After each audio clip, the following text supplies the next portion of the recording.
और आप देखिए ये कोई पहली बार नहीं हो रहा है। अभी कुछ दिन पहले ही लास्ट ईयर की बात है, कुणाल कामरा है, उन्होंने अटैक चालू कर दिया था ओला पे। ओला इलेक्ट्रिक पे स्पेसिफिकली भावेश अग्रवाल को ट्विटर पे काफ़ी उन्होंने खींचा इस चीज़ पे कि तुम बेकार स्कूटर्स बनाते हो, तुम्हारे स्कूटर्स में कोई दम नहीं है। ओला इलेक्ट्रिक एक फ्रॉड कंपनी है, भावेश अग्रवाल एक स्कैमर है, स्कैमस्टर है। उसने ऐसे ऐसे स्कूटर्स बनाए हैं जो दिन दहाड़े जल जाते हैं, उसमें कोई प्रॉब्लम आती है तो कस्टमर अगर कंप्लेन करे तो उसकी कंप्लेन का नंबर चेंज हो जाता है और सर्विस सेंटर उसकी कंप्लेन को डील नहीं करता। कोई सर्विस अच्छी नहीं मिल रही है।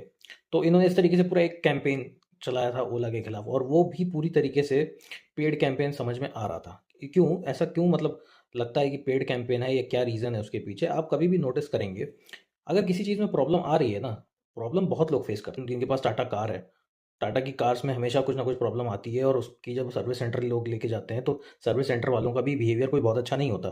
तो जो टाटा कार ओनर्स हैं ना, वो भी मोस्ट ऑफ द टाइम्स अपने सर्विस सेंटर से परेशान ही रहते हैं।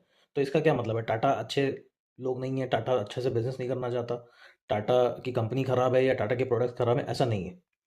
बट जो बिजनेस रन करते हैं ना, उन्हें पता होता है कि बिजनेस रन करना कितना मुश्किल काम है। आप कितनी भी कोशिश कर लो, उसमें कोई ना कोई प्रॉब्लम रहेगी रहेगी, कोई ना कोई चैलेंज रहेगा रहेगा। अब ये कुणाल कामरा जैसे लोगों को कैसे समझ में आएगा? उन्होंने कभी कोई बिजनेस बनाया ही नहीं है, कभी रन ही नहीं किया, है ना? उनको तो क्या है, कोई कहीं से सिग्नल आता है कि भाई एक कैंपेन चलाना है, इसके खिलाफ चलाना है, इतना इतना डैमेज कर दो तो इतना तुम्हें पेमेंट मिल जाएगी। अच्छा, ये पता नहीं किसी को पता होगा, पीछे से ये चीज़ें पता गई होंगी कि ये उसी टाइम पे ज़्यादा हो रहा था जब उनका आईपीओ आना था। अब आईपीओ आएगा तो किसको वैल्यूएशन डाउन करानी है? कोई तो चाहेगा ना वैल्यूएशन, किसी का वेस्टेड इंटरेस्ट होगा तो ही कोई पे करेगा आपको।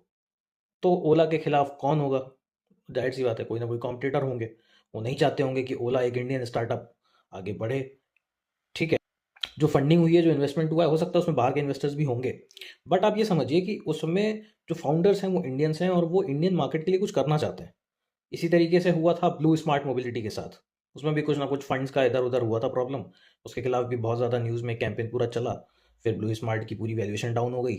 फिर उसको बाद पता चला, बाद में किसी ने टेक ओवर कर लिया। तो ये होता है, ये लोग होते हैं। रिपोर्टर्स हो गए, या stand up comedian Kunal Kamra जैसे हो गए, या कुछ लोग हो गए, पत्रकार जी जो थे, है ना, वो जैसे लोग हो गए। तो उनका क्या है कि इनको पैसे मिलते हैं इस चीज़ के लिए, और ये लोग पेड कैंपेन रन करते हैं।